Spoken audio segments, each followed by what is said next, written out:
आपण माने जानिचंती कि आज पृथ्वी रे किछि जीव अछंती जो माने माता सीता को अभिशाप भोग करुछंती। रामायण रे एक गभीर और हृदयस्पर्शी घटनारू जन्म होइतिला एही अभिशाप, जहार प्रभाव रे आज सही चारोटी जीवों जीवन रे देखिबाकू मिलुछि।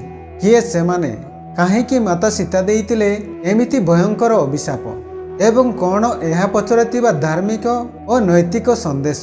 आजिर एही वीडियो रे आमे जानिबा सीता मां को अभिशाप भोग करुतिबा सेही चारोटी जीवों गुप्त रहस्य। वीडियो को संपूर्ण देखंतु।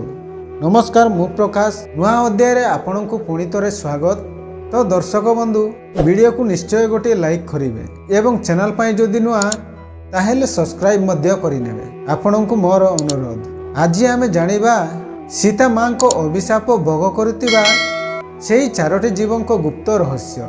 त्रेतया जुगरे भगवान विष्णु और माता लक्ष्मी अवतार प्रभु राम एवं माता सीता राजा दशरथ मृत्यु पर पिंडदान पाई बिहार रे थिबा गया रे पहुंचिले। सेही समय रे एमिति किछि घटना हैला जेउति पाई माता सीता चारि जन को अभिशाप देले, जहा से माने एबे भी भोग करुचंती। गया पहुंचीबा परे भगवान राम एवं लक्ष्मण पिंडदान पाई सामग्री आनिबाकू गले, परंतु दुई भाईंकर आसीबा विलंब एबा कारणरू पिंडदान समय गड़ी जाउथिला। तेबे हठात राजा दशरथ स्वयं दर्शन देले आउ पिंडदान करिबाकू सीता को कहिले। दशरथ को कहवा अनुजाई से फाल्गुनी नदी कूल रे पिंडदान कले। राम और लक्ष्मण आसीबा पूर्वरु माता सीता पूरा विधि विधानर सह पिंडदान करथिले। सेतेबेले सेठी 5 जन साक्षी थिले, माने 5 जन सेठी माता सीता को पिंडदान करथिबार देखुथिले। सेमाने हेउछंती बटवृक्ष, फाल्गुनी नदी, गोटे गाई, गोटे तुलसी गछ आउ गोटे ब्राह्मण थिले।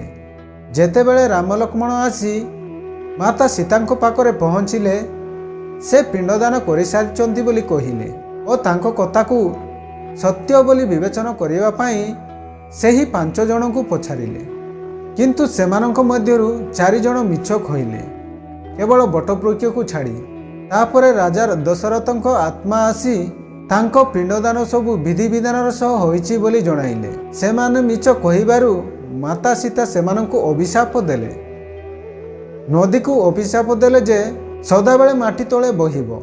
गाई को अभिशाप देले कि ताकू प्रत्येक घरे पूजा तो मिलिबो, किंतु ताकू सबुबेले ओइटा भजन करिबाकू ही पड़िबो। तुलसी को अभिशाप मिलिला जे गयारे कौनसी तुलसी गछ उठिबो नाही।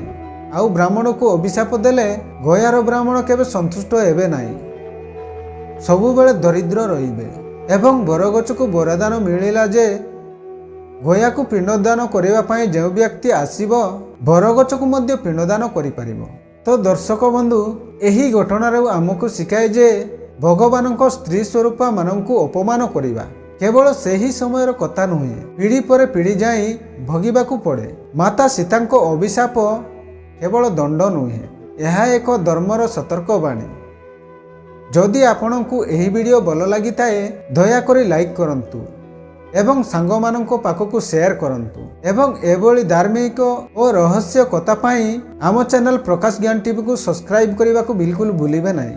तो दर्शक बंधु, एइटारे मु वीडियो शेष करूची।